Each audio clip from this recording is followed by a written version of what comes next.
So talk about your concept when it comes to firing managers, firing people. Great question and great timing, because I think listening to me right now, one could say, hey, he seems like a nice guy. He seems like he cares about people, but man, maybe he's a little bit of a softie. Well, no. I mean, anyone, you can ask anyone who's ever worked for me. I mean, I'm an intense SOB. I'm intense. I want great results. I want excellence. I want things to be phenomenal, not okay. And so I can be tough. Love is tough. Love is angular. Let me give you just a simple example. If you're a parent and your 13-year-old daughter comes home with a joint in one hand and a glass of scotch in the other, do you say, oh, sweetheart, let me help get an ashtray. Can you please put out that marijuana cigarette and that scotch? It seems, aren't you a bit young? No, you're like, hey, what's going on? Hey. You knock it off. Maybe you ground your daughter, but you're going to sit down, you're going to have a serious talk. It's going to be a tough talk. It's not going to be all smiles and cuddles. Love isn't all smiles and cuddles. Love is about actually wanting someone to be at their best and insisting that they be at their best, helping them, supporting them, challenging them to be at their best. And when somebody has struggle, by loving them, our goal isn't to take their struggle away. It's to make sure that that the struggle doesn't overwhelm them and that they can use that struggle to become a better, stronger, more capable human being. What does a great parent do, with their child? A great parent, in short, raises their child to not need the parent. Raises their child to be free without the parent, to feel good without the parent, to be able to stand on their own 2 feet, earn their own living, okay? Chop their own firewood, survive, and not just survive, but thrive. That's what a great parent does, okay? A lousy parent, manipulates the kid and tries to get what they want out of the kid. That's a lousy parent. It's the same with leadership. What does a great leader do? A great leader produces not more followers, but more leaders.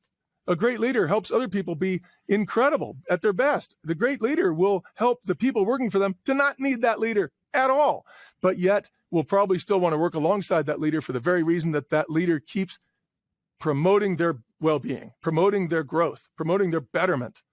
So when it comes to I'm circling around your question. So when it comes to firing people, when somebody, for some reason, like at Chipotle, if they just weren't interested in the vision, didn't really want to serve food, didn't care about serving customers, if that didn't float their boat, that's fine, but they shouldn't work at Chipotle.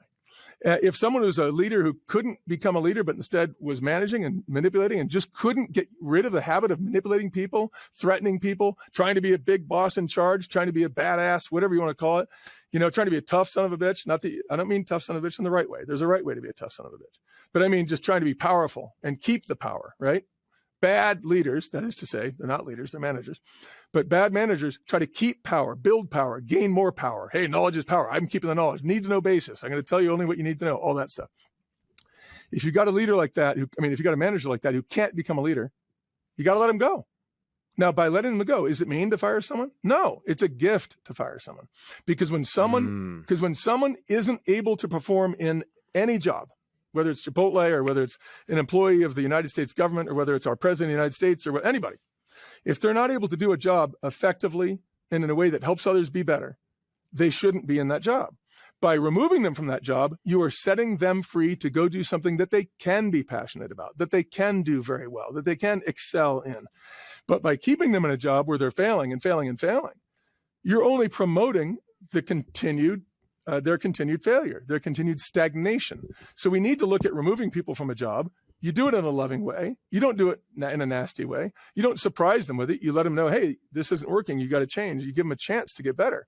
But if they can't get better in the job for whatever reason, removing them is good. Removing them is the harder right rather than the easier wrong.